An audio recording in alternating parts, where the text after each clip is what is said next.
Hi guys, welcome back to another video here with me as the aspiring home cook.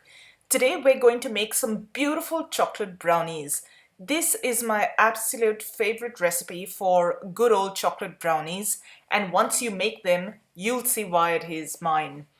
You get a nice, almost crusty sort of edge, which is perfect for a brownie, while the inside is still gooey and fudgy and oh so delicious.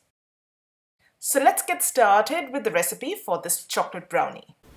Well, here's what you're going to need to make your brownies. 110 grams of plain flour. This is just general all-purpose flour. 185 grams butter. I've used salted butter here. If you'd like, you could also use unsalted butter and just add a tiny bit of salt at the end. 175 grams of any good quality dark chocolate. I've got some Belgian couverture chocolate here.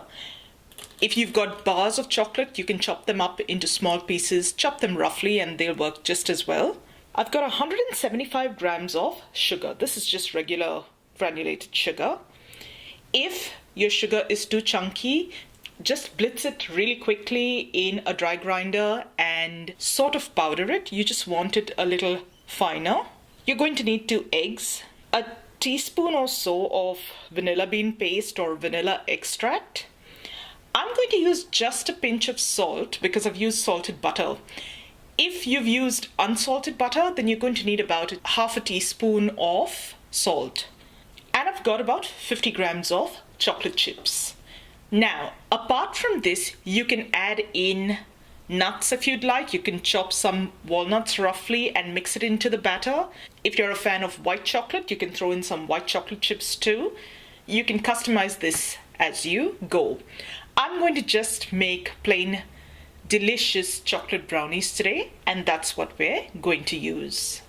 So let's go on over to the stovetop and actually start the first part of the process. I've got a pot on low heat. I'm going to now tip in the butter.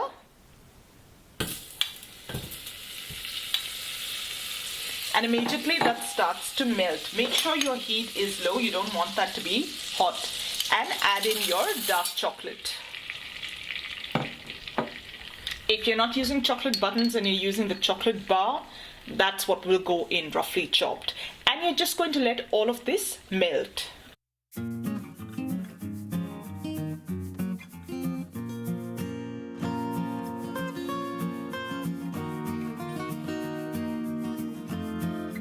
You don't need a double boiler really at this stage because you're melting down the butter and the chocolate together.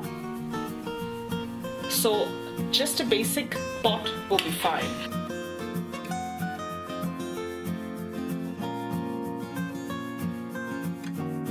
I'm just stirring that to make sure everything melts uniformly. You don't need to stir that too vigorously. Just make sure it doesn't catch at the bottom.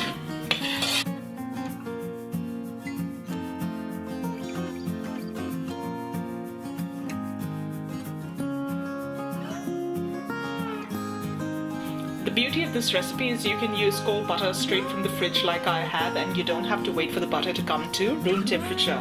So even if you need to bake something at the very last minute, this is a beautiful recipe to fall back on.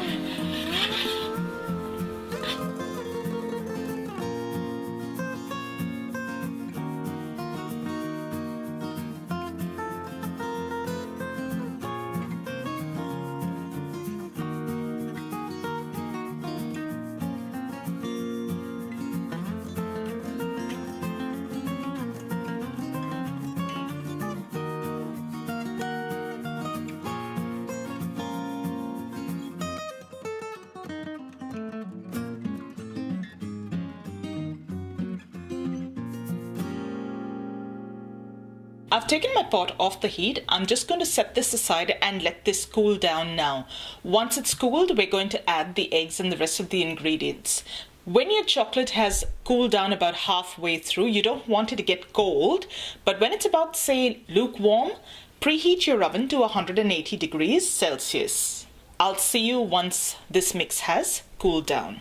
So my mix has almost cooled down completely.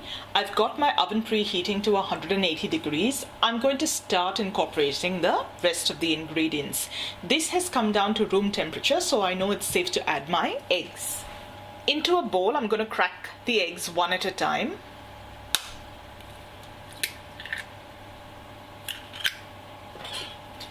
And I'm going to lightly whisk the egg before I can add it to the chocolate and butter.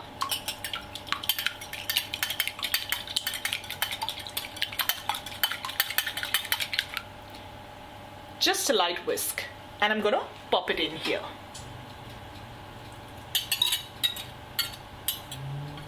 And whisk that through.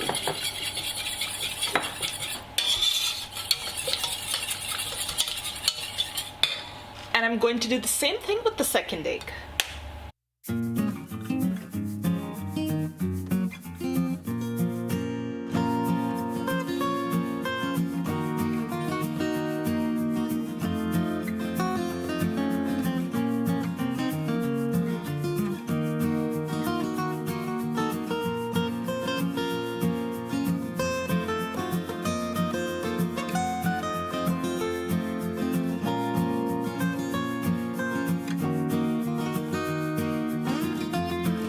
Now it's time to add the vanilla.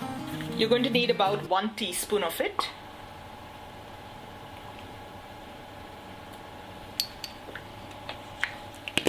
And the salt. I've used salted butter, so I'm just going to put in just a pinch. If you've used unsalted butter, put about half a teaspoon, quarter to a half a teaspoon's worth. And I'm also going to add the sugar. And give it a good whisk to mix everything through.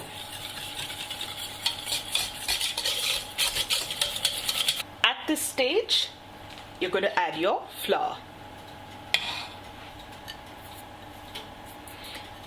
And you're going to mix this until it's just about incorporated.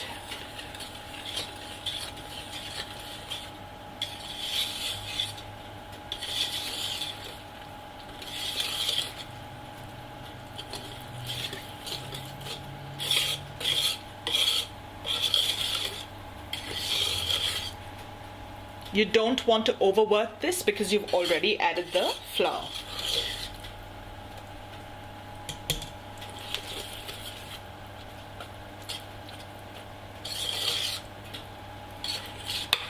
And look at that, you've got a nice, gooey, fudgy looking batter. You know the brownies are just going to be fabulous. At this stage, if you're using chocolate chips, pop those in. I'm going to switch my whisk for a spatula now and just stir in those chocolate chips. So just stir that in.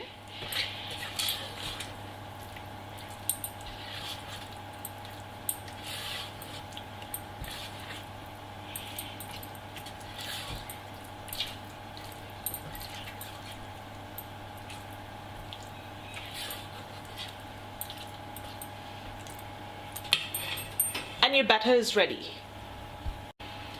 I've got an 8-inch square baking tray lined with some alfoil, and I've made sure to leave an overhang on all sides so that it's easy to pick it out of the tray once it's baked.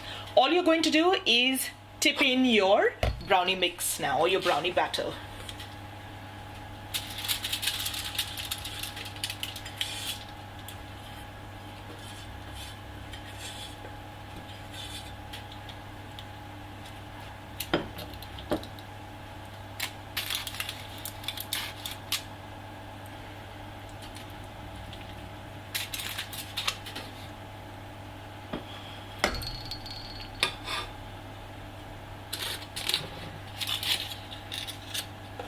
And it just slides into place.